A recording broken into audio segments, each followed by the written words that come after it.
के यो व्यवस्था, यो संविधान अरू कसैका कारणले खतरामा छ कि तपाईँ हाम्रै चरित्र, तपाईँ हाम्रै व्यवहारका कारणले खतरामा छ? यो कुरा छुट्याउन जरुरी छ। हामीले व्यवस्था जोगाउनलाई प्राथमिकता दिएको भए आज यो चिन्ता गर्नुपर्ने अवस्था आउने थिएन। आज हामी संविधान, व्यवस्था र प्रणाली जोगाइरहेका छौँ कि आफ्ना मान्छेहरू जोगाइरहेका छौँ? छातीमा हात राखेर सोच्नुपर्ने बेला आएको छ। यदि हामी प्रणाली जोगाइरहेका हुने थियौँ भने हामीलाई साँच्चै नै संविधान, मुलुक, जनताको चिन्ता हुन्थ्यो भने जेलमा बसेका मान्छेलाई कसरी छुटाउने, अनुसन्धानमा आफ्ना मान्छेलाई कसरी बचाउने भन्ने कुराको चिन्ता हुने थिएन। हामीलाई व्यवस्था जोगाउनु छैन, आफ्ना मान्छे जोगाउनु छ। निर्ममतापूर्वक मैले एउटा मात्र कानुन पास गरेर बिदा हुँदै गरेको संसदको अन्तिम दिनमा तितो बोल्नै पर्ने भयो। यो दुःखद कुरा हो। शान्ति प्रक्रियाको कुराहरू चल्यो। सरकार बनाउने बेलामा हिजो दुश्मन भनिएका दलहरू बिना कन्डिसन, बिना शर्त एक ठाउँमा उभिएको हामीले देखेका छौँ। कोशीकै उदाहरण दिँदा त सबै दल एकै ठाउँमा उभिएका छन्, महागठबन्धन भएको छ। आफ्नो सत्ता स्वार्थका लागि मिल्न सक्नुहुने, पीडितलाई न्याय दिने शान्ति प्रक्रियामा चाहिँ केले रोक्यो तपाईँहरूलाई? कसले रोक्यो? कहाँ रोकियो? हामी नयाँ दलले? ल बताउनुहोस्। अन्तर्राष्ट्रिय मान्यता अनुसार, मानवाधिकारका सिद्धान्त अनुसार पीडितलाई मध्यनजर राखेर यसलाई टुङ्ग्याउनमा कसैले पनि रोकेको छैन। रोकेको छ त यहाँहरूकै नियतले त्यसलाई सफा गर्नुहोस्। हामी नयाँ दलका रूपमा सदनमा आएका छौँ। हामी प्रक्रियागत रूपमा पीडितका पक्षमा रहेर यसलाई टुङ्ग्याउने कुरामा कहाँ सघाउनुपर्छ हामी तयार छौँ। यो कुरा स्पष्ट गर्न चाहन्छु। आरती शाह 140 दिनदेखि न्याय मागिरहेकी छिन्। तर यहाँहरू कसलाई न्याय दिन खोजिरहनु भएको छ? अपराधीलाई न्याय दिन खोजिरहनु भएको छ, त्यो पनि संविधान दिवसको दिनमा। कहाँ गएर व्यवस्थामा सङ्कट पैदा भएको छ यो कुरा जान्न जरुरी छ। सम्मान्य सभामुख महोदय, मैले दुःखका साथ भन्नै पर्ने हुन्छ, आफ्नो निर्वाचन क्षेत्रको 2-4 किलोमिटर बाटो पिच गर्न पाएपछि चुनाव जितिन्छ भन्ने एउटा लोभ र प्रक्रियामा हामीले यो देशको 150 वर्षको लागि बाटो बनाउने जुन जिम्मेवारी सांसदको पाएका थियौँ त्यो नै भुल्यौँ। खालि राजनीति एउटा चुनावबाट अर्को चुनावका लागि मात्र केन्द्रित भयो। त्यसो हुँदैन थियो भने यो लज्जास्पद अवस्था सृजना हुँदैन थियो। मात्र एउटा कानुन पास गरेर हामीले यति धेरै सांसदहरू सहभागी भएर यो अधिवेशनलाई अन्त्य गर्दैछौँ। देशको 150-200 वर्षको बाटो कोर्नका लागि जनताले पठाएका हामी आफ्नो क्षेत्रमा आफ्नो सरकारलाई प्रभावित पारेर आफ्नो क्षेत्रमा बजेट पार्नका लागि दौडेर सन्तुष्ट हुने भयौँ। त्यसकारणले मुलुक यो अवस्थामा आयो। मैले यो भन्नै पर्ने हुन्छ। सामान्य सभामुख महोदय, वैशाख 24, 2080 मा सुरु भएको संघीय संसदको बजेट अधिवेशन यसको अन्त्य हुँदैछ र 180 दिन बीचमा हामीले प्रतिनिधि सभाको 65 बैठकका लागि 61 दिन खर्चिएका छौँ र आज बाहेक 259 घण्टा 55 मिनट बैठक बसेका छौँ। यो समयको मात्र कुरा भयो। संसद चलेको दिन बैठकका लागि मात्र न्यूनतम 10 लाख खर्च हुन्छ भन्ने सुनेको छु र यस हिसाबले दोस्रो अधिवेशनमा 61 दिनका लागि न्यूनतम 6 करोड 10 लाख खर्च भएको छ। समय मात्रको कुरा छैन, पैसा पनि मनग्य खर्च गरेका छौँ हामीले लिने तलबको कुरा बेग्लै छ। प्रत्येक संसद बैठकमा हामी सांसदले राष्ट्रिय महत्त्वका सहितका आफ्ना निर्वाचन क्षेत्रका विषय राख्दै आएका छौँ। कहिले मलिन भएर, कहिले चर्को स्वरमा नागरिकका आवाज हामीले उठाउँदै आएका छौँ, दुःख पीडा भन्दै आएका छौँ, माग आवश्यकता जस्ताको तस्तै आफ्नो क्षमताअनुसार सुनवाई गराउने कोसिस गरेका छौँ। मन्त्रीदेखि प्रधानमन्त्रीसम्मलाई प्रश्न सोध्छौँ ताकि उहाँहरूबाट जवाफ आउन सकोस्, नागरिकलाई आश्वस्त पार्न सकियोस्। तर दुःखका साथ भन्छु, यो संसदले हामी जनप्रतिनिधिकै आवाज सुनेको छैन भने नागरिक तहको आवाज के सुन्थ्यो? सुनेको छैन। ध्यानाकर्षणका लागि हामीले उठाएका विषय मन्त्रीले आफ्नो नोटबुकमा टिप्न लायक सम्झन्छन् कि सम्झँदैनन् मलाई थाहा छैन, तर स्पष्ट जवाफ आएको मलाई सम्झना छैन। कुनै पनि सांसदले आफूले ध्यानाकर्षण गराएको विषय, राखेको गुनासो र सोधेको प्रश्नमा सरकारका तर्फबाट स्पष्ट जवाफ पाएको भए त्यसलाई संयोग मात्र माने हुने अवस्था छ। बरु यो सदनमा आरोप प्रत्यारोप चल्छ। राजनीतिक छेडखानी मात्र होइन, फौजदारी अभियोग नै दर्ज गराउनु पर्ने खालको आरोपको खेती हुन्छ। शीर्ष भनिएका नेताजीहरूको लामो भाषणमा कुण्ठा चल्छ। मिथ्याङ्कको विवरण खुल्छ, आत्मप्रशंसा र विपक्षीको निन्दाको लम्बेतान सिलसिला मात्र चल्दैन, शीर्ष भनिने ठानिए नेताहरूकै लहरमा संसद बन्धक समेत हुन्छ।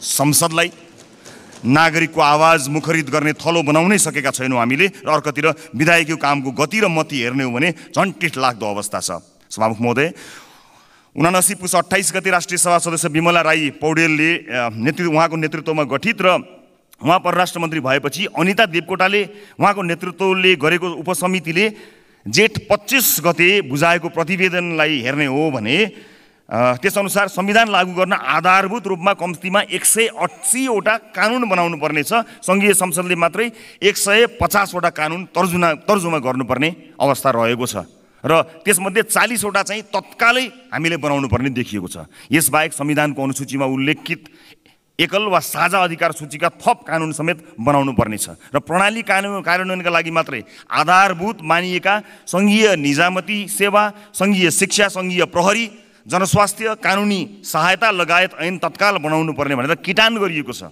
तर दोस्रो अधिवेशन प्रारम्भ भए यताको 6 महिनामा सङ्घीय संसदले बजेटसँग सम्बन्धित बाहेक मात्र एउटा कानुन बनायो। 6 महिनाको समय र करिब 6 करोड रुपियाँ खर्चिएर यो सदनले गर्यो, एउटा कानुन पास गर्यो। सम्मानित सभामुख महोदय, योभन्दा धेरै प्रभावकारी म टेलिभिजन सञ्चारकर्मी हुँदा हुने गर्दथेँ। नागरिकका समस्याहरू सुल्झाउने काममा योभन्दा धेरै प्रभावकारी काम गरेको मलाई सम्झना आउँछ। सम्मान्य सभामुख महोदय, हामीले यो अधिवेशनमा तत्काल छलफल चलाउनु पर्ने प्रकृतिका केही सङ्कल्प र जरुरी सार्वजनिक महत्त्वका प्रस्तावहरू पनि दर्ता गरेका थियौँ। यो सम्मानित सदनको पुनस्मरणका लागि मात्रै म त्यो विषयवस्तुहरू प्रस्तुत गर्न चाहन्छु। सभामुख महोदय, हामीले सङ्कल्प प्रस्तावका रूपमा सुमना श्रेष्ठ प्रस्तावक रहेको नक्कली भुटानी शरणार्थी प्रकरणबारे जेठ 1, 2080 मा सङ्कल्प प्रस्ताव दर्ता गऱ्यौँ।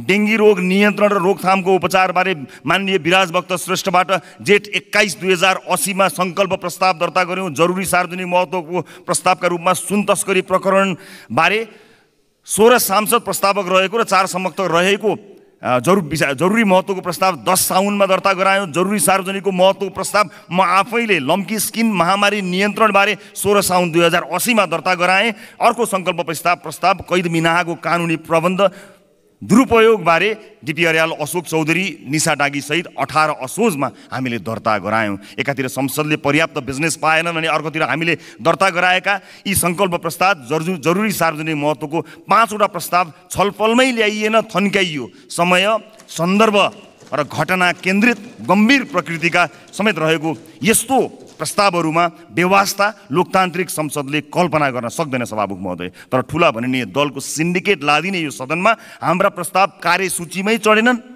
बेलैमा छलफल नचलाउँदा कतिपय प्रस्ताव अहिले असान्दर्भिक जस्तो लाग्छन्, तर समस्याको दीर्घकालीन समाधानका लागि यी प्रस्ताव ढिलो चाँडो छलफल चलाउनै पर्छ। यो संसदमा एउटा अर्को सन्दर्भ पनि उल्लेख गर्न चाहन्छु। सामान्य सभामुख महोदय, विद्यालय शिक्षा सम्बन्धी कानुनलाई संशोधन र एकीकरण गर्न बनेको विधेयक 2080 मा सैद्धान्तिक छलफल हुनुअघि जनताको राय समेत लिएर विधेयक परिष्कृत गर्नुपर्ने हाम्रो प्रस्ताव प्रतिनिधि सभाले अस्वीकार गर्यो। नागरिक र सरकारवालाको सुझाव नलिई कानुन बनाउने प्रवृत्तिका कारण विवाद आउने गरेकाले त्यो मस्यौदा जनताबीच लैजानुपर्ने रासोपाको प्रस्ताव थियो। तर सत्तापक्षको बहुमतको बलमा कानुन बनाउँदा जनताको राय लिने स्वाभाविक प्रक्रियालाई निरुत्साहित गरियो। सभामुख महोदय, कानुन बनाउँदा नागरिकको न्याय राय लिउँ भन्ने प्रस्ताव समेत बहुमतको बलमा पेलिदो रहेछ। कस्तो विडम्बना! नयाँ भएकाले संसदीय अभ्यास सिक्दैछौँ। सभामुख महोदय, केही कमजोरी पनि भएका होलान्, तिनलाई आउँदा दिनमा सच्याउने छौँ। प्रारम्भिक सिकाइको यो चरणमा आइपुग्दा फेरि पनि भन्नै पर्ने हुन्छ कि यो संसद ठुला भनिएका 3 दल बाहेकका लागि अनुदार छ। यो भन्नै पर्ने हुन्छ। सभामुख महोदय, समयको पाबन्दी छ, मलाई 1 मिनटको समय पाउँ। सभामुख महोदय, म केही चिज यहाँ जोड्न अनुमति चाहन्छु।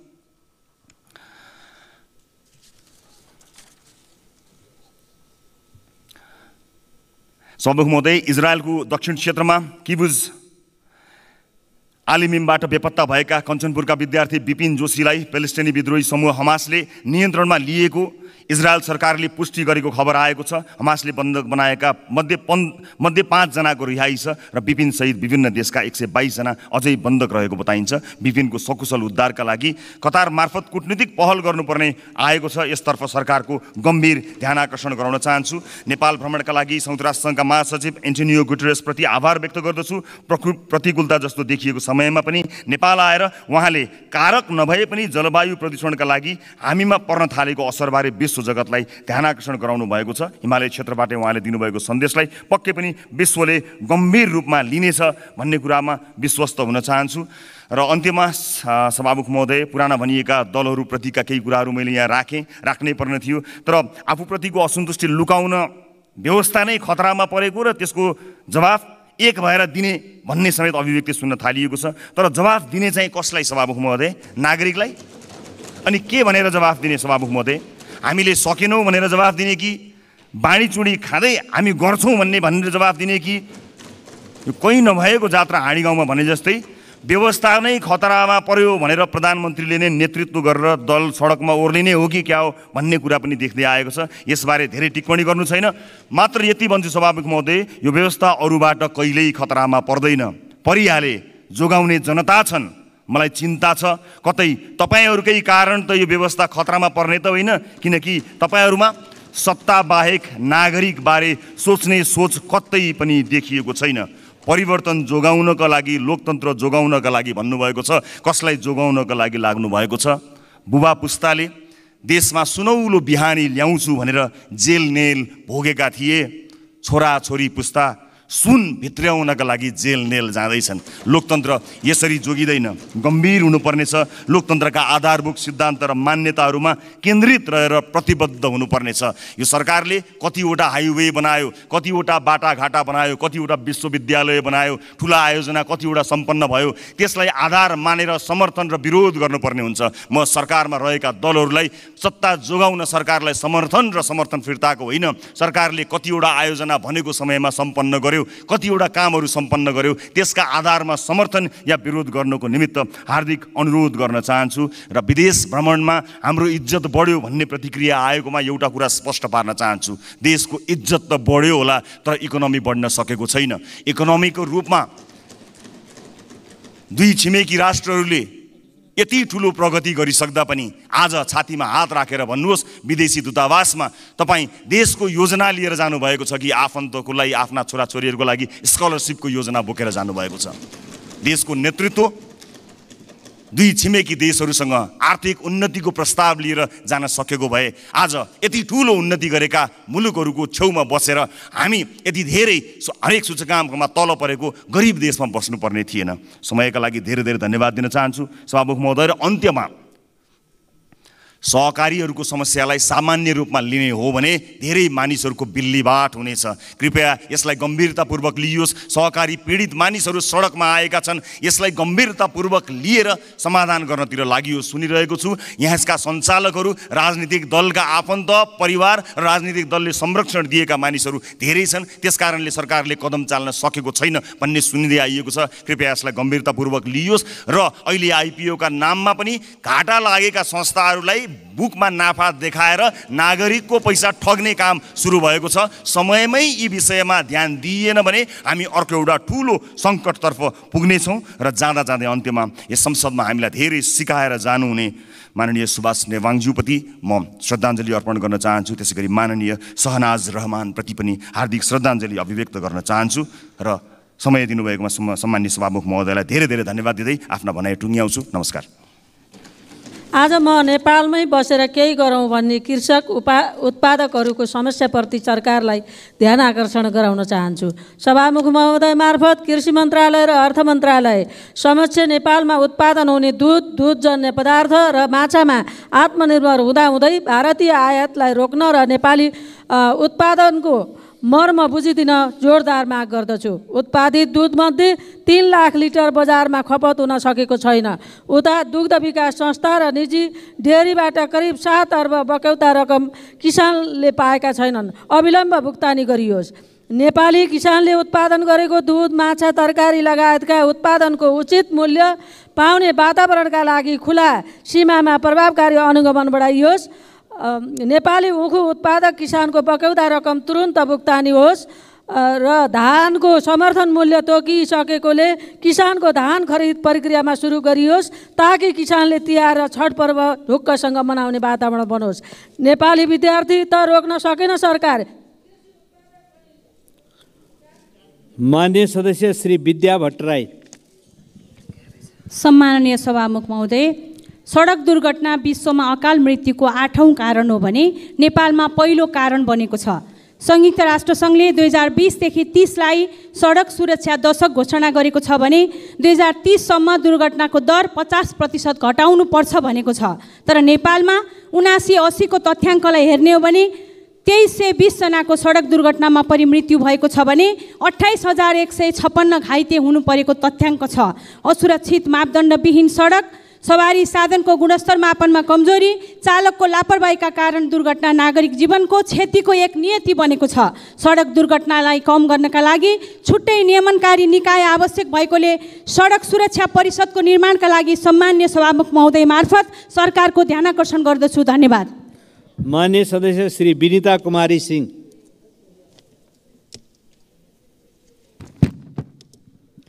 सम्माननीय सभामुख महोदय, माइतीघर मण्डेलामा आरती शाहको न्यायको लागि उहाँको आफन्त परिवार तथा आन्दोलनकारीहरू घाम वर्षा र हावाहुरी छल्दै खुला आकाश मुनि दिनरात काट्ने गरेका छन्। न्यायको आशामा भौतारिएका आरती शाहको परिवार 24औं घण्टा सडकमा शान्तिपूर्ण आन्दोलन गरिरहेको 4 महिना पुगिसक्दा पनि सम्बन्धित निकायको यस विषयमा ध्यानाकर्षण भएको देखिँदैन। उनीहरूले न्याय पाउनुको सट्टा उल्टै राज्यबाट चरम यातना र विभेद सहनु परेको अवस्था छ। त्यसैले उहाँहरूलाई छिटोभन्दा छिटो न्याय दिलाउनका लागि सभामुख मार्फत सरकारलाई ध्यानाकर्षण गराउन चाहन्छु। हस्त, धन्यवाद। माननीय सदस्य श्री बिना लामा। सम्माननीय सभामुख महोदय, भर्खरै सकिएको दसैँ कसैको लागि खुसी र उत्सव बन्यो होला, तर अधिकांश नागरिकको लागि यो दसैँ दशा बन्न पुगेको छ। हजारौं क्विन्टल चिनी बरामद गर्दाखेरि पनि नागरिकले सुपथ मूल्यमा चिनी नपाएका कारण घन्टौं लाइनमा उभिने स्थिति बन्यो। सरकार मौन बसेको छ। अब आउँदै गरेको तिहार चाडपर्वमा चिनीको अति आवश्यकता पर्ने भएको कारणले गर्दा नेपाल सरकारको ध्यान आकर्षण गराउन चाहन्छु कि जनतालाई सुपथ मूल्यमा चिनी उपलब्ध गराइयोस्। त्यसै गरी डिटिसी र चिसान केन्द्रले दुध लिन नमानेको कारण लाखौं लिटर दुध फ्याँक्न पुगे, तैपनि सरकार मौन बसेका छन्। किन? त्यसैले सरकार एउटा जनताको लागि असल अभिभावक बन्नको लागि विशेष निवेदन गर्न चाहन्छु। धन्यवाद। माननीय सदस्य श्री विश्वप्रकाश शर्मा। सम्माननीय सभामुख महोदय, नेपाली विद्यार्थी विपिन जोशी हमासको नियन्त्रणमा रहेको पुष्टि भएको छ। कतार सरकार मार्फत कुरा गरेर उनलाई उद्धार गर्न सकिने सम्भावना औल्याइएका छन्। यो प्रक्रियामा गम्भीर पहल कदमी गर्न सभामुख मार्फत म सम्माननीय प्रधानमन्त्री र माननीय परराष्ट्र मन्त्रीको गम्भीर ध्यानाकर्षण गराउँदछु। सभामुख महोदय, भारत, बङ्गलादेश र भुटान 3 देशसँग निकटमा रहेको हाम्रो एकमात्र सीमा नाका काँकडभिट्टा हो। कोभिडको बेला बन्द भएका वीरगञ्ज, नेपालगञ्ज लगायतका नाका खुला भइसकेका छन्, तर भारतीय अध्यागमनले पर्यटकको इन्ट्री र एक्जिटलाई खुला नगरेका कारण काँकडभिट्टा नाकामा भने पर्यटक आवागमनमा अवरोध जारी छ। यसले त्यहाँको होटल, यातायात अनि समग्र पर्यटन र समग्र व्यवसायमा असर परिरहेको छ। स्थानीय व्यवसायीहरू गम्भीर मर्कामा परेका छन्। सरकारले अविलम्ब भारत सरकारसँग संवाद गरेर काँकडभिट्टा नाका सुचारू गर्ने व्यवस्था मिलाउन म सम्माननीय सभामुख महोदय मार्फत नेपाल सरकार समक्ष आग्रह गर्दछु। धन्यवाद। जय नेपाल। माननीय सदस्य श्री श्याम कुमार घिमिरे।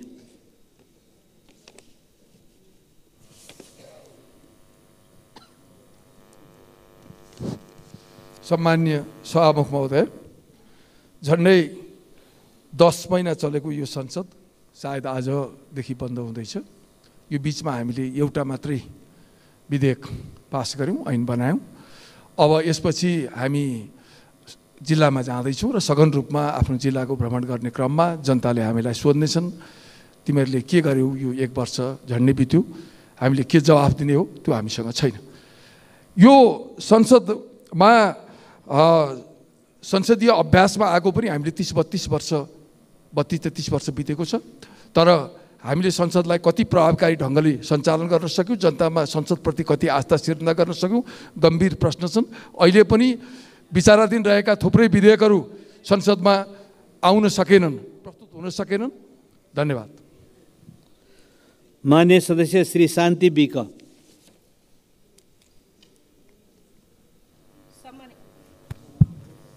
सम्माननीय सभामुख महोदय, देशको चौथो अङ्गको रूपमा रहेको श्रमजीवी पत्रकार जसले देश र जनता, सरकार अनि समाजको बीचमा महत्त्वपूर्ण भूमिका खेलिरहेको हुन्छ।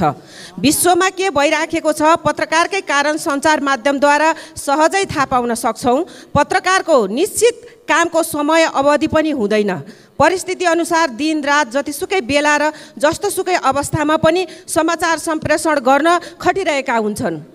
चरको मूल्यवृद्धि र पारिश्रमिक कम हुँदा दैनिक श्रम गरेर छाक टार्न बाध्य भएका श्रमिक जनताको अवस्था प्रतिकूल बनेको छ भने श्रमजीवी पत्रकार पनि यसबाट अछुतो रहन सक्दैन। तसर्थ मूल्यवृद्धि कम गरेर जनतालाई सहजता दिन र श्रमजीवी पत्रकारको आधारभूत आवश्यकता पनि पुरा नहुने हुँदा न्यूनतम पारिश्रमिक वृद्धि गराई कार्यान्वयन गर्नको लागि म सभामुख मार्फत सरकारको ध्यान आकृष्ट गर्दछु। जय नेपाल। माननीय सदस्य श्री शिव नेपाली। सम्माननीय सभामुख महोदय, खुसीको कुरा गएको 1 महिनामा 1,17,307 जना विदेशी पर्यटक नेपाल भित्रिएका छन्। तर देशभरिका पर्यटन क्षेत्रलाई प्राथमिकतामा राख्ने कि गरी खाने वातावरण बनाउने। गण्डकी प्रदेशमा मात्र पर्यटन क्षेत्रमा 5 खर्ब लगानी भएको छ। कोरोनापछि तङ्ग्रिन लागेको पोखराको पर्यटन व्यवसाय पृथ्वी राजमार्गका कारण अस्तव्यस्त छ। 203 वटा ट्राभल एजेन्सी, 159 वटा ट्रेकिङ एजेन्सी, 65 वटा प्याराग्लाइडिङ, 341 वटा होमस्टे, 42 वटा मनी चेन्जर, 3 वटा अल्ट्रालाइट कम्पनी, 12 वटा ऱ्याफ्टिङ एजेन्सी, 115 वटा ट्रेकिङ इक्विपमेन्ट पसल गरी 10,600 व्यवसायी संलग्न छन्। निजी क्षेत्रबाट 700 वटा पर्यटकीय स्तरका होटल, 40,000 बेड सङ्ख्यामा रहेको 150 वटा रेस्टुरेन्ट, 75,000 जनालाई रोजगारी दिइरहेको क्षेत्रको बेहाल छ। कहिले पोखरा अन्तर्राष्ट्रिय विमानस्थलको आडमा, कहिले 4 लेनको पृथ्वी राजमार्गको आडमा यति ठुलो लगानी भएको छ। प्रदेशमा निजी व्यवसायी ठुलो टाउको समातेको अवस्था छ। यी व्यवसायलाई राहत मात्र होइन, गरी खाने वातावरण चाहिएको छ। यसकारण पोखरा अन्तर्राष्ट्रिय विमानस्थल र पृथ्वी राजमार्ग छिटो सम्पन्न गरी लगानीको माननीय सदस्य श्री शेरबहादुर कुँवर। सम्माननीय सभामुख महोदय, भर्खरै आश्विन 28 र 29 गते आएको विशाल असिना पानीले सुदूरपश्चिमको पहाडीका लेकाली भेकमा जनताले लगाएको वर्षी बाली पूर्ण रूपमा नष्ट गरेको छ। एकातिर लेकाली भेकमा अन्न कम उत्पादन हुने, अर्कोतिर बाली भित्र्याउने बेला आएको यो विपत्तिबाट त्यहाँका किसान आक्रान्त भएका छन्। सरकारले उचित क्षतिपूर्ति र राहतको व्यवस्था गरोस् भन्ने म आग्रह गर्न चाहन्छु। 1 वर्षको दौरानमा भूकम्पले सुदूरपश्चिम क्षेत्रका जनतालाई पटक पटक दुःख दिएको छ।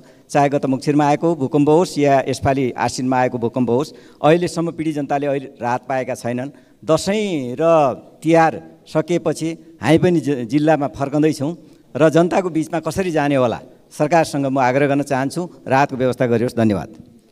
माननीय सदस्य श्री शोभा ग्यावाली।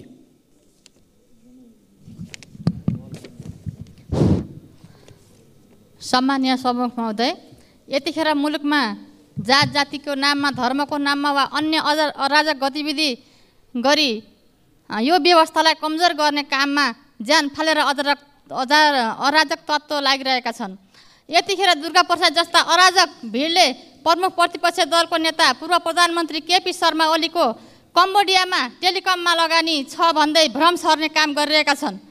सुशासन र विकासमा सबैभन्दा योग्य साबित नेता केपी ओलीमाथिको प्रहार भनेको नेपाल र नेपाली जनतामाथिको प्रहार हो। यस्ता गलत भ्रम सिर्जना गर्ने अराजक तत्त्वलाई सरकारले कारबाहीको दायरामा ल्याउनका निम्ति सम्मानित सभामुखज्यू मार्फत मैले सरकारको ध्यान आकर्षण गर्न चाहन्छु। हस्त धन्यवाद। माननीय सदस्य श्री सन्तोष चालिसे।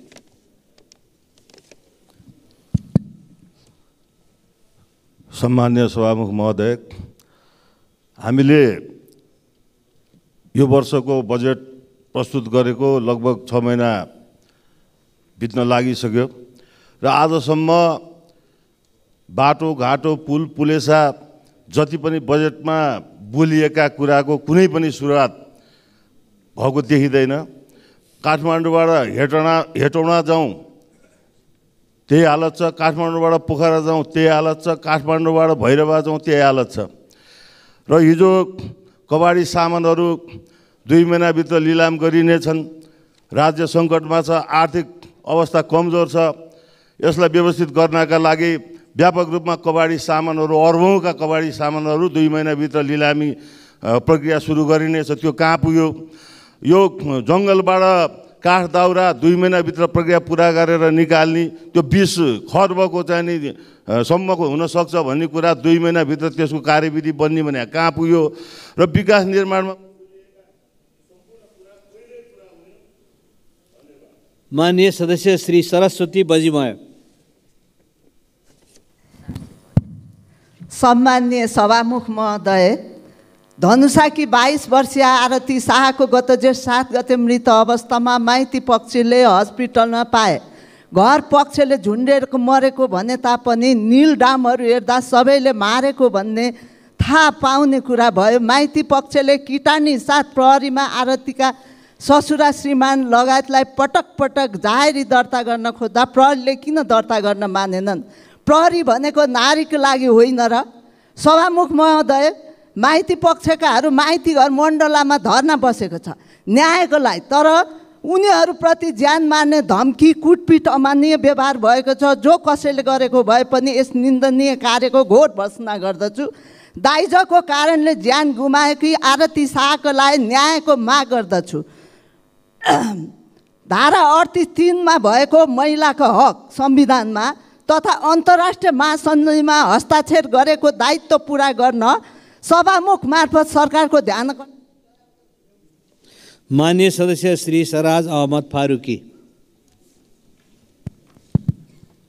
सम्मानीय सभामुख महोदय, एकजना सम्मानित मतदाताले मलाई यो लेखेर पठाएको पीडा भन्नुभएको छ। न सरकार मेरी है, न रोब मेरा है, न बड़ा सा नाम मेरा है, मुझे तो बस एक बात का गर्व है कि मैं नेपाली हूँ और नेपाल मेरा है। युवाहरू खाडी देशमा जान बाध्य भएछन्, सरकारको ध्यान छैन। सरकार छ, अनुभूति जनताले पाइराखेको छैन। जतातता अराजकता छ, भ्रष्टाचार छ, महँगी आकाशिएको छ। सरकारको ध्यान आकर्षण सभामुख महोदय मार्फत गराउन चाहे। त्यस्तै कपिलवस्तु जिल्लाको कृष्णनगर भन्सार नाका इमिग्रेसन अफिसको व्यवस्था गर्नुपर्ने कतिपटक म यहीँ सदनमा आफ्नो कुरा राखिसकेछौँ, सरकारको ध्यान गएको छैन। पर्यटक आउने त्यो राम्रो चाहिँ सुविधा भएको कृष्णनगर भन्सार आजसम्म चाहिँ पर्यटकबाट या इमिग्रेसनबाट चाहिँ वञ्चित छ। यसलाई व्यवस्था सरकार। माननीय सदस्य श्री सरिता भुसाल। सम्माननीय सभामुख महोदय, नेपालले विगत 3 वर्षदेखि अन्तर्राष्ट्रिय बजारमा घिउको निर्यात गरिरहेको छ। नेपाली घिउ विश्वका 5 मुलुकहरू जापान, भारत, क्यानाडा, हङकङ, अस्ट्रेलियामा निर्यात हुनु पशुपालक किसानहरूका लागि सुखद कुरा हो। नेपालले यस अवधिमा 4,26,76,000को घिउ निर्यात गरिसकेको छ। दुग्ध विकास संस्थानका अनुसार जापानमा मात्र प्रति महिना 5,000 लिटर घिउ निर्यात हुने गर्छ। यसरी स्वतस्फूर्त रूपमा नेपाली दुग्ध पदार्थ र त्यसमाथि घिउको माग अन्तर्राष्ट्रिय बजारमा बढिरहेको अवस्थामा नेपाल सरकारले विशेष योजनाका साथ स्थानीय प्रजातिका चौपायाहरूबाट घिउ उत्पादन र ब्रान्डिङ समेत गरी अगाडि बढेमा नेपाली पशुपालक किसानहरूको सम्भावनाको ढोका सजिलै खुल्न सक्छ। अत नेपाल सरकारले कृषि मैत्री नीति निर्माण गरी पशुपालक किसानहरूलाई आवश्यक सुविधाहरू उपलब्ध गराएमा मात्र किसानहरू पशुपालनतर्फ आकर्षित हुने भएकोले सोको व्यवस्थापन गर्न सरकारको ध्यान आकर्षण गराउँछु। धन्यवाद। माननीय सदस्य श्री शान्ति चौधरी।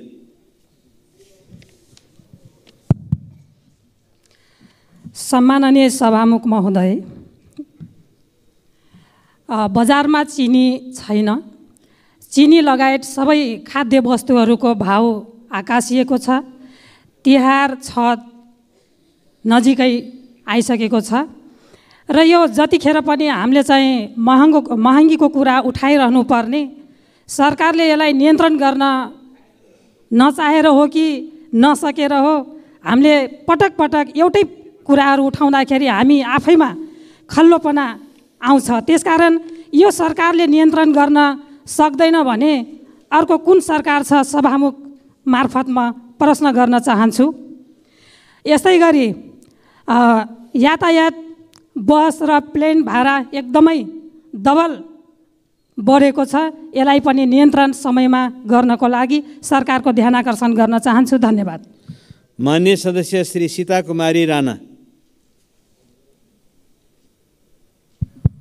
सम्माननीय सभामुख महोदय, न्यूनतम सुविधाविहीन बालबालिकाहरूका लागि शैक्षिक कार्यक्रम युसेफ नेपालद्वारा नेपालका विभिन्न स्थानमा 8 रोपनी जग्गामा बाल सुधार गृह स्थापना गरिएको र जसमा 4वटा युसेफले सञ्चालन गर्दै आइरहेको र 4वटा नेपाल सरकारद्वारा सञ्चालित हुँदै आएको यस सदनलाई जानकारी गराउन चाहन्छु।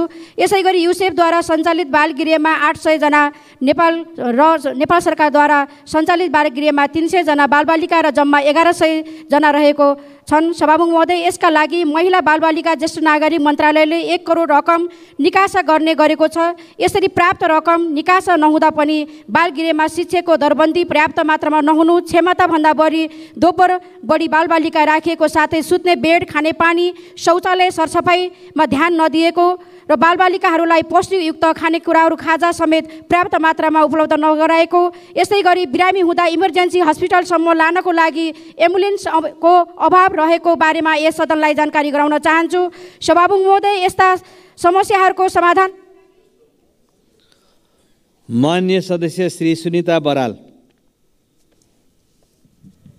सम्माननीय सभामुख महोदय, सार्वजनिक यातायात व्यवस्थापन काठमाडौँ उपत्यकामा कति जटिल भइरहेको छ र त्यसलाई सरकारले कति धेरै उपेक्षा गरेको छ भन्ने दृष्टान्त हेर्न एक दिन सार्वजनिक यातायात चढेर हेरे पुग्छ। एकातिर साझा यातायातले लेलेदेखि बुढा नीलकण्ठ र अन्तर्राष्ट्रिय विमानस्थलदेखि नागढुङ्गा चेकपोस्टसम्मका सेवालाई विस्तार गरेर जनतालाई सहज, सुलभ, व्यवस्थित यातायातको बानी पारिरहेको छ। महानगर यातायात र अन्य यातायात कम्पनीहरूले पनि GPS, GIS नेटवर्क सिस्टम जडान गरेर आफूलाई व्यवस्थित र पारदर्शी बनाएका छन्, तर सरकार त्यस्ता प्रयासहरूलाई देखिरहेको छैन, निरुत्साहित गरिरहेको छ। 2 महिनामा खुइलिने, नाम निशान केही नहुने रातो रङ सडकमा पोख्छ र सार्वजनिक यातायातमा समाजवादको गफ सरकारले दिइरहेको छ। सार्वजनिक यातायातका क्षेत्रमा व्यवस्थित गर्नका लागि ठुला र व्यवस्थित सवारी साधनलाई सिस्टममा चलाउनेतर्फ जानुपर्छ। सवारी साधन स्टेसनमा आइपुग्ने सूचना, भाडा दर र भुक्तानी सिस्टमलाई सूचना प्रविधि प्रयोग गरेर व्यवस्थित गर्ने हो भने यसलाई सुधार गर्न सकिन्छ। यसै गरी सवारी राइडिङ सेयरिङ अहिले। माननीय सदस्य श्री सुमना श्रेष्ठ। सम्मानीय सभामुख महोदय, कमैया प्रथा अन्त्य भएको धेरै वर्ष भइसक्यो, तर मुक्त कमैयाहरूको लागि आवासको उचित व्यवस्था हुन सकेको छैन। म टिकापुर र लम्कीझुवाका मुक्त कमैयाहरूले चुनावमा लाल पूर्जा दिलाइदिन्छु भनेर भोट मागेर निर्वाचित तिनै तहका सरकारका जनप्रतिनिधिलाई चुनावको बेला बोलेको र बोकेको एजेन्डा स्मरण गराइदिनु भनेर मलाई ज्ञापन पत्र दिनुभएको थियो, त्यो म यहाँ गुन्जाउन चाहन्छु।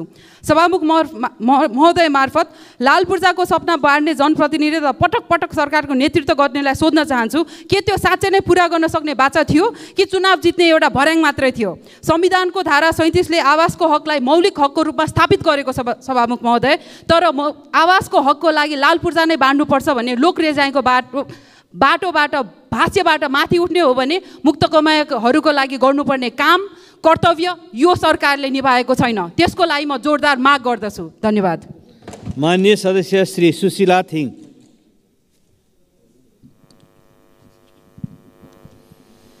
सम्माननीय सभामुख महोदय, आरती शाहको मृत्यु प्रकरण झन पेचिलो बन्दै गएको छ। उक्त घटनाको विषयमा अदालतमा प्रवेश गरिसकेको जति विषयवस्तुमा म प्रवेश गर्न चाहन्न, तर मृतकका परिवारले न्याय माग्ने क्रममा प्रहरी कर्मचारीले मृतकको बहिनीको संवेदनशील अङ्गमा गम्भीर चोट पुर्याई कुटपिट गरेको र माइतीघर मण्डलामा न्याय माग्न अनसनमा बसेको मृतकका आमा तथा अन्य आफन्तहरूलाई प्रहरीले दुर्व्यवहार गरेको कार्यको भने म घोर भत्सना गर्न चाहन्छु। उक्त प्रहरी दमनबाट आम नेपाली महिलाहरूको आत्मसम्मानमा चोट परेको हुँदा तत्काल उक्त घटनाको सम्बन्धमा छानबिन समिति गठन गरियोस् भनी म नेपाल सरकारसँग माग गर्दछु। धन्यवाद। माननीय सदस्य श्री सुशीला श्रेष्ठ।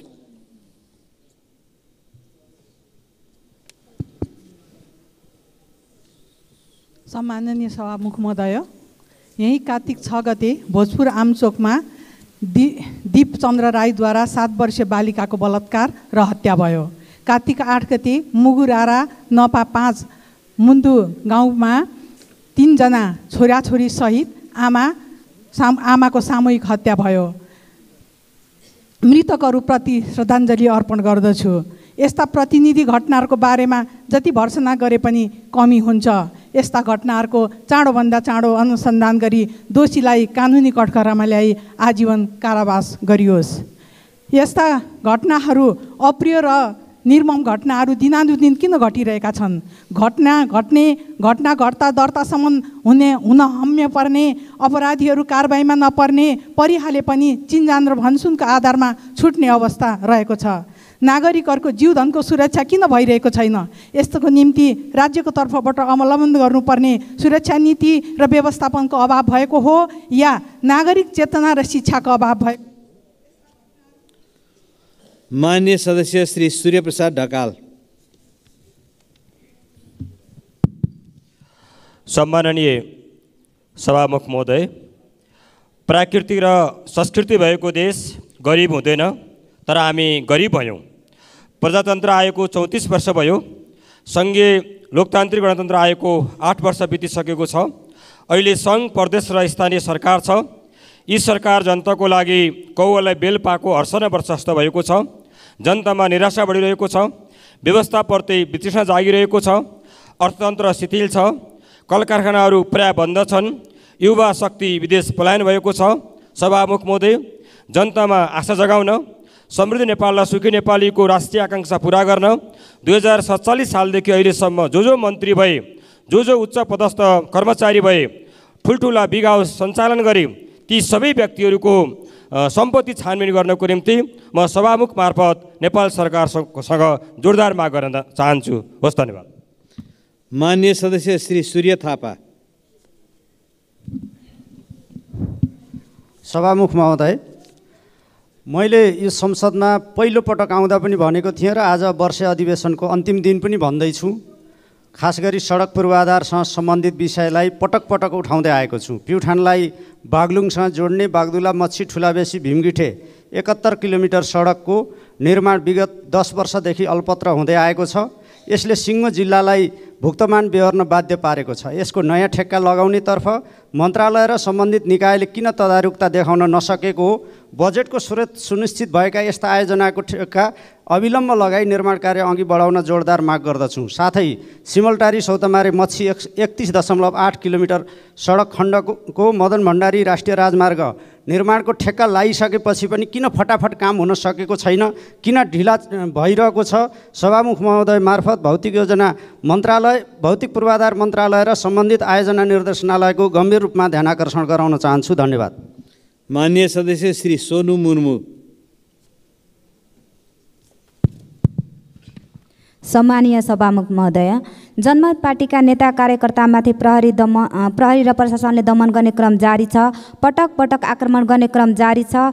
यही कार्तिक 11 गते शुक्रबार मात्र जनमत पार्टीका नेतालाई धनुषाको 3 कोरिया प्रहरी चौकीभित्र ल्याएर त्यहाँको धनुषाको विदेह नगरपालिकाको मेयर तथा प्रहरीले मिलेर कुटपिट गरेको छ। एकजना घाइते अस्पताल समेत भर्ना हुनु परेको अवस्था छ। यसरी आरती शाहको प्रकरण होस् कि जनमत पार्टीका कार्यकर्ताहरूलाई स्थानीय ठुला ठालुको निर्देशनमा यसरी प्रहरी चौकीभित्र ल्याएर कुटपिट गर्नु मधेसमा सामान्य बनेको छ। सरकार यदि आम नागरिकको रक्षा गर्न सक्दैन भने खुलेर भन्नु पर्यो। जनता आफै आफ्नो रक्षा गर्न तयार छ। मधेस र मधेसी विरुद्ध यो भेदभाव कहिलेसम्म, यो दमन कहिलेसम्म, जनमत पार्टीको कार्यकर्तामाथि प्रहरी दमन कहिले रोक्ने? सभामुख महोदय, धन्यवाद। मान्य सदस्य श्री सञ्जय कुमार गौतम।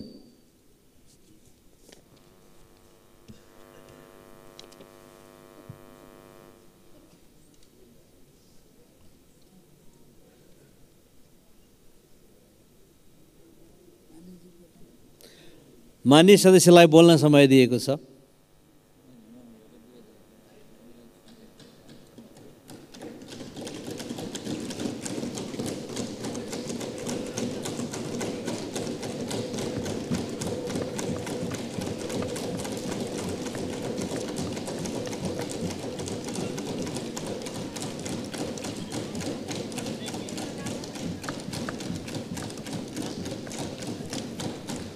माननीय सदस्य हर्कमाया विश्वकर्मा।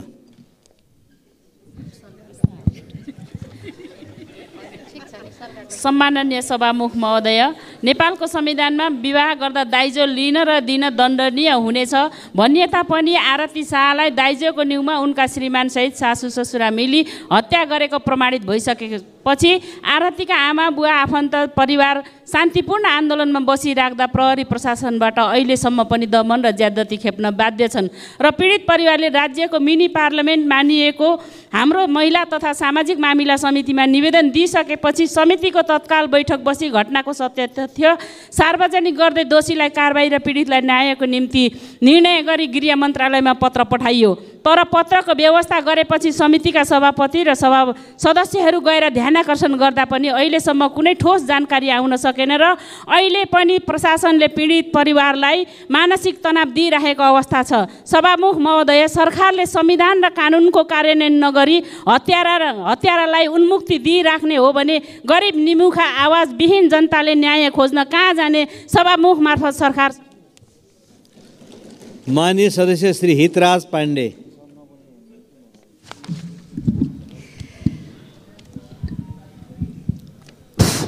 सम्मानीय सभामुखज्यू, हामी दोस्रो अधिवेशनको करिब अन्त्यमा छौँ। म यतिखेर सम्मानीय सभामुखज्यू मार्फत हामी सबै एकपल्ट नेपाल आमालाई सम्झेर नेपाली जनतालाई तर्फ फर्केर आफूतिर फर्कौँ र हाम्रो प्रतिनिधि सभा परिवारसहित सबैले एकपल्ट आफ्नो कामको आत्मसमीक्षा गरौँ, म हार्दिक आग्रह गर्दछु। यसै गरी गोर्खाको च्याङ्लीमा कृषि क्याम्पस सञ्चालन गर्ने निर्णय 73देखि भएर पनि अहिलेसम्म त्यो निर्णय लागू भएको छैन। अविलम्ब सम्बन्धित मन्त्रालय र सम्बन्धित विश्वविद्यालयले यही शैक्षिक वर्षदेखि क्याम्पस सञ्चालन गर्ने गरी आवश्यक व्यवस्था मिलाउन सम्मानीय सभामुखज्यू मार्फत हार्दिक आग्रह गर्दछु। धन्यवाद। माननीय सदस्य श्री शोभिता गौतम। सम्माननीय सभामुख महोदय, नेपालमा अहिले चाडपर्वको माहौल चलिरहेको छ। यस समयमा स्वाभाविक रूपमै बजार चलायमान हुनुपर्ने हो, तर दुःखका साथ भन्नुपर्छ व्यवसायीहरूबाट आएको गुनासो अनुसार यसपटकको व्यापार व्यवसाय निकै सुस्त छ। व्यवसाय घाटा गएकै कारण मुलुकभर झन्डै 50% व्यावसायिक सटर खाली रहेको नेपाल राष्ट्रिय व्यवसायी महासङ्घले जनाएको छ। व्यवसायीले आफ्नो सामान बेच्न सकेका छैनन्, उपभोक्ताले महँगी बढेर सामान किन्न सकिरहेका छैनन्। यस बीचमा चिनी, जिरा, दाल जस्ता खाद्य वस्तुको महँगी उस्तै आकाशिएको छ। यस्ता विषय सम्बोधन गर्न दीर्घकालीन योजना बनाउने सवालमा सरकार चुकेकै हो, तर सरकार आफैले गरेका अल्पकालीन निर्णयहरू समेत कार्यान्वयन गराउन नसक्नुमा सरकारको अकर्मण्यता देखिन्छ। उदाहरण दिन चाहन्छु, भारतबाट रु 100 भन्दा बढीको सामान लिएर आउँदा भन्सार लाग्ने निर्णय भएको थियो, तर कार्यान्वयन भएन। फलस्वरूप यसपालिको दशैँमा सीमावर्ती बजारमा नेपाली उपभोक्ताको खचाखच भिड हुँदा नेपाली बजार भने सुनसान देखियो। सरकार चाडपर्वमा जनता खुसी हुनुपर्ने हो, तर जनतामा रुन चाहिँ आँसु देखिरहेको छ। त्यसैले सम्माननीय सभामुख मार्फत सरकारसँग अनुरोध गर्न चाहन्छु, यो महँगी बीच जनता र व्यवसायीलाई राहत आवास गराउन सरकार। माननीय सदस्य श्री हेमराज राई।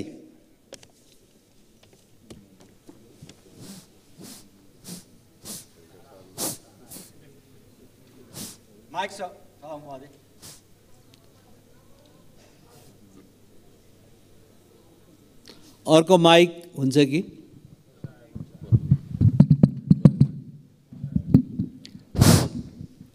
सभामुख महोदय, संयुक्त राष्ट्र सङ्घका महासचिवज्यूले संयुक्त संसदको बैठकमा गर्नुभएको सम्बोधनमा उल्लेखित विषयप्रति नेपाल सरकार र संसद सजग र सक्रिय रहनेछ भनी विश्वास व्यक्त गर्दै देशमा अवरुद्ध रहेको सत्य निरूपण तथा मेलमिलापको कामलाई द्वन्द्व पीडित परिवारले न्याय पाउने गरी शीघ्र सम्पन्न गरिनुपर्छ भनी विचार व्यक्त गर्न चाहन्छु। साथै गत अक्टोबर 7 हमासद्वारा अपहरण गरिएका विपिन जोशी लगायत सबैको बिना शर्त शीघ्र रिहाईको माग गर्दै इजरायलले हमास विरुद्धको आक्रमणको नाममा गरिरहेको प्यालेस्टाइनी जनताको आम हत्या र उनीहरूलाई आफ्नो घर र जमिनबाट बेदखल गर्दै गाजा क्षेत्रमाथि गरिरहेको भीषण आक्रमण र कब्जाको घोर निन्दा, भत्सना र विरोध गर्दछु। युद्ध रोक्न संयुक्त राष्ट्र सङ्घबाट भइरहेको पहललाई सहयोग गर्न यस संसदबाट पनि प्रस्ताव पारित गर्न सभामुखबाट आवश्यक पहल होस् भनी हार्दिक माग समेत गर्दछु। धन्यवाद। माननीय सदस्य श्री ज्ञानेन्द्र बहादुर कार्की। सम्माननीय सभामुख महोदय, सुनसरी जिल्लामा अवस्थित प्रसिद्ध मन्दिर 12 क्षेत्र जहाँ ठुलो सङ्ख्यामा दर्शन अभिलाषीहरू उपस्थित हुने गर्दछन्। केवल नेपालको मात्र होइन, छिमेकी मित्र राष्ट्र भारतका दर्शन अभिलाषीहरू पनि त्यहाँ उपस्थित हुने गर्दछन्। तर चतरा कोशी पुलदेखि मन्दिरसम्म करिब 3 किलोमिटर बाटोको अवस्था दयनीय भएको कारणले गर्दाखेरि त्यहाँ आउने दर्शन अभिलाषी र स्थानीय जनताले धेरै कठिनाइ भोगिरहनु परेको अवस्था छ।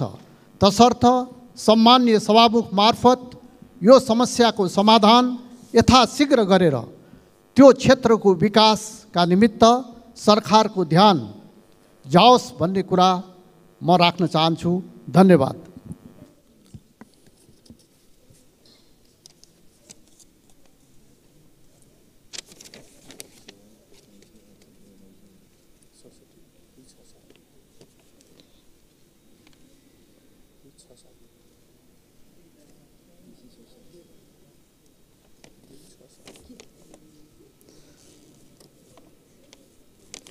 माननीय सदस्य श्री हरि ढकाल। सम्माननीय सभामुख महोदय, यो सरकार त किसान मारा सरकार हो। किसानका मुद्दा यो 11 महिना यो सदनमा कतिचोटि उठाएँ, कतिचोटि राखेँ, तर समस्या जस्ता तस्तै छ। माछा किसानको हालत उस्तै छ, तरकारी किसानको हालत उस्तै छ, फलफुल किसानको हालत उस्तै छ, दुग्ध किसानहरूको हालत झन् जटिल बन्दैछ। तैपनि यो शून्य समयको सदुपयोग गर्न मन ला भएर मैले चितवनका फुल किसानका विषयमा के राख्दैछु। करिब 60 बिघा जमिनमा राष्ट्रिय स्वतन्त्र पार्टीको अगुवाईमा चितवनका किसानहरूले फुल उत्पादन गरेका छन्। दीपावली आउँदैछ, तिहार आउँदैछ, बजारमा फुलको माग छ।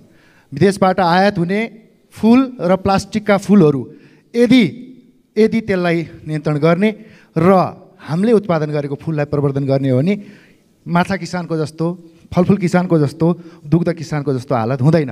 म सरकारलाई गम्भीर ध्यानकर्षण गराउन चाहन्छु, चितवनमा उत्पादित फुलको बजारको व्यवस्था होस्। यदि भएन भने प्रधानमन्त्री कार्यालय अगाडि चितवनका किसानहरूले उत्पादन गरेको फुल लिएर आएर हामी प्रधानमन्त्री